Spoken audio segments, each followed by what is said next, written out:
Hello guys, and welcome back to my YouTube channel. In today's video, I'm going to tell you how you can be able to do something known as candling. What is candling? Candling is whereby you take a light and then you pass it through the eggs that you have set in your setter machine for the past 18 days. You can either do this at day 7 or even at day 14, but us usually prefer to do it only at day 18. Why are we doing this? We are doing this so as we can be able to prevent any cases whereby you know that when you're doing the candling, you end up finding out that you have fertilized eggs and you also have these other eggs that are not fertilized. So what you want to do, you want to make sure that you are removing those eggs that are not fertilized from the incubator so that you can put them in the hatcher. The eggs that are not fertilized, the unfertilized eggs that maybe the rooster didn't be able to fertilize it, should not be kept in the hatcher. Why are we doing this? We are doing this so that we can be able to prevent any cases of bacterial infection on other eggs. And how can bacterial infection on other eggs come about? You can end up finding out that these unfertilized egg can have some small traces of the bacteria, and you end up finding out that they usually burst in the incubator. So when these eggs burst in the incubator, they can spray that bacteria onto the other eggs that are being set into the hatcher. So when they spray the bacteria onto the other eggs that are being set into the hatcher, you may end up finding out that also those eggs may get the bacterial infection and also may lead to the chicks not hatching. And we want to be able to prevent that case. We don't want to have a lot of cases whereby you find out that you have the eggs that have burst into the hatcher, and if they burst, maybe they can even lead to a lower hatch rate. We want to improve our hatchability on our incubator. We want to have a 90% hatch rate. So in this video, I'll be able to illustrate to you what we'll be doing on day 18 on our poultry farm, on this hatchery, so as you can be able to understand what we are talking about. So guys, stay tuned so as you can be able to see this. Make sure you like the video. Please, let's get this video to 100 likes. Please like the video. There is these two people who usually dislike the video. I don't know who you are. Those two enemies. Please like the video so as we can clobber the two enemies who keep on disliking my videos.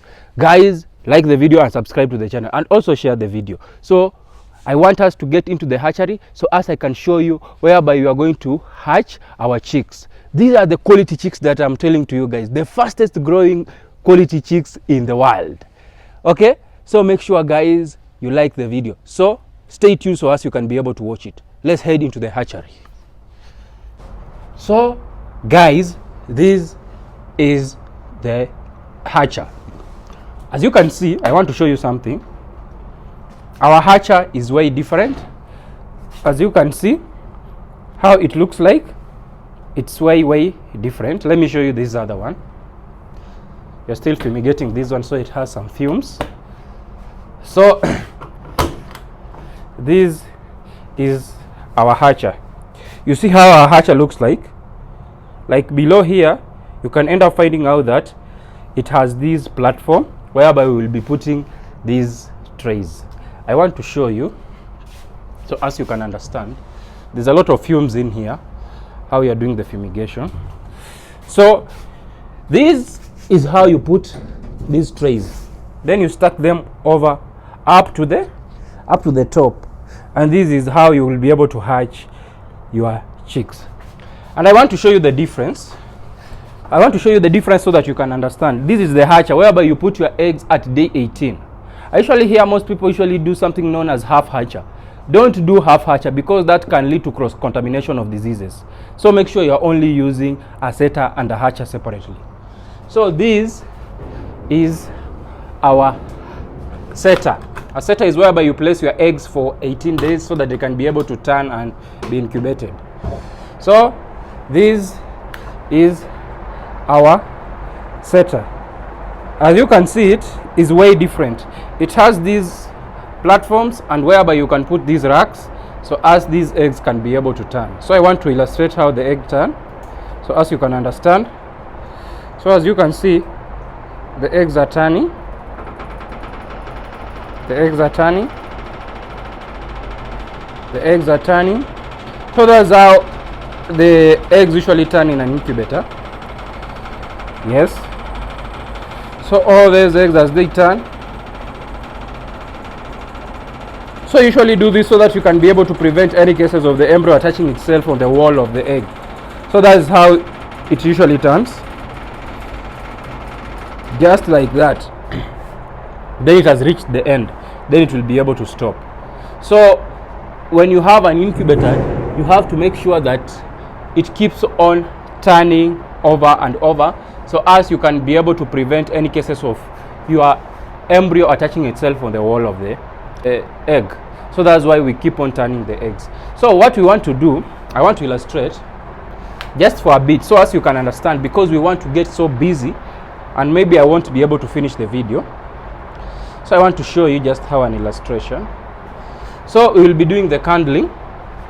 So Jimmy, lazima light up. So this is how we are going to do the candling. So we want to check which egg is fertilized and which egg is not fertilized.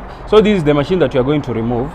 So first of all, you can check that one is bright red, meaning that one doesn't have any chick in it. Okay, let's do this one. This one, you see, that one has a chick. And the best thing is that you have to make sure that the air hole is a bit big. Even you can see, when you look properly, you can see that the chick is moving in there. When you look at it very properly, that is candling. So even that one, you see, it has a chick. That one also, it has a chick. That one, it has a chick. That one, it has a chick. And you have to make sure that the air hole is a bit big, so as you can find out that when the chick wants to break the shell, it has enough air so that it can be able to breathe and break the shell properly. So that one has a chick. That one too. That one too. That one too. That one doesn't have a chick. That has a chick. That one too has a chick. That one has. That one doesn't. That one has a chick. Even this one has a chick. This one too has a chick. So you can see that when you are doing just this small sampling, you end up finding out that it has a chick. And this one is the one that I found out that doesn't have a chick. So this one means that the rooster didn't fertilize these eggs. So eggs like this should be removed and they should be crushed open, and they can be either be used as pig feed, or they can be used and the shells can be used in the mango farms. So that's what. Even that one is not fertilized. That one is fertilized. That one too is fertilized. That one is fertilized. That one is fertilized. So you can see, like, the fertilization of the roosters on our poultry farm is way better, because when you do a sampling of over, like when you have done a sampling of over 50 to 100 eggs, you end up finding out that so when you have done a sampling of around 80 to 100, around 80 eggs, you end up finding out like only 3 to 4 are not fertilized. So meaning the roosters are doing a great job. So that's what we have to do. So we are going to do that for the longest time. So we have to make sure that we are doing it properly, because we don't want to have any cases whereby you end up finding out that you have placed a lot of eggs in the hatcher basket, and then maybe they are so crowded, and you end up finding out that the eggs are not hatching because you have placed eggs that are not fertilized.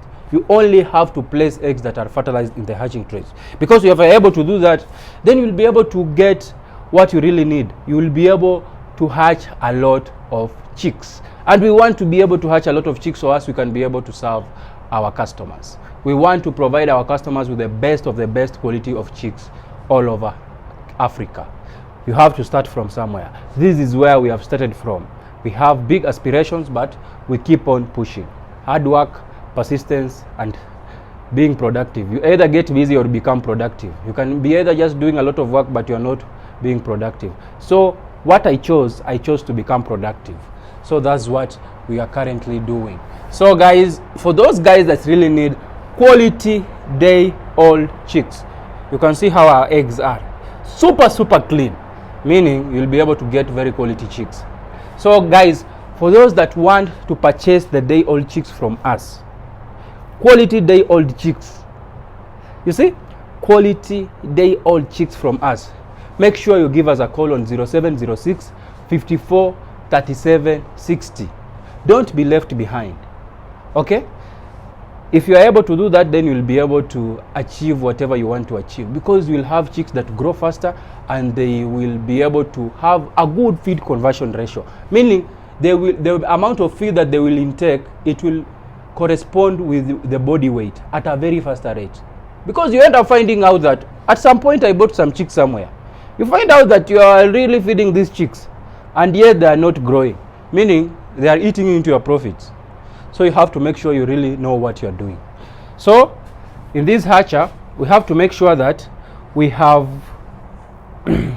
we have fumigated it. After you have fumigated it, like we wait for 20 to 30 minutes, then we'll be able to put some eggs in this setter.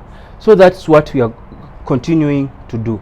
Each and every day we have to make sure that we are able to provide you guys with one of the best quality chicks.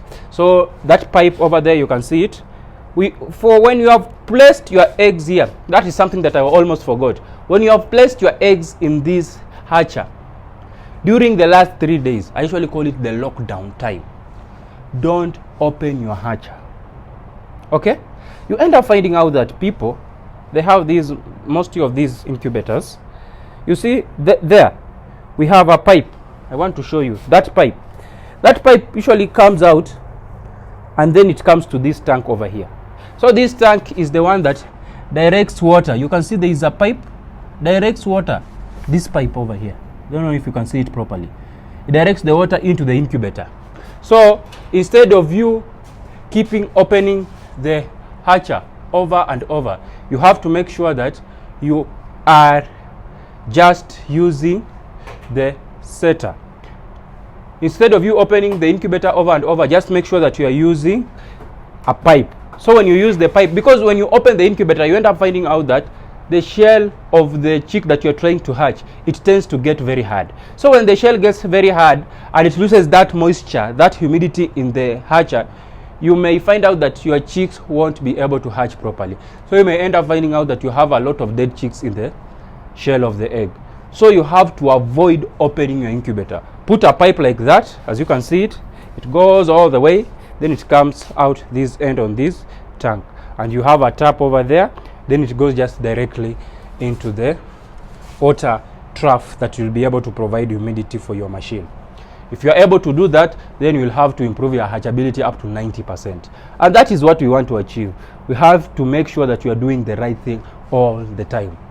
Our number is +254 706 54 37 60, and also you can reach us on social media: TikTok, The Actuary Farmer; Instagram, The Actuary Farmer; Twitter, The Actuary Farmer. Make sure, and also on Facebook, The Actuary Farmer. Don't be afraid to reach us out. We'll be able to help you whenever you want. Guys, thank you for watching, and don't forget to like the video and share to those people that really want to be able and really want to achieve in the poultry sector. Thank you guys, and I'll see you in the next one.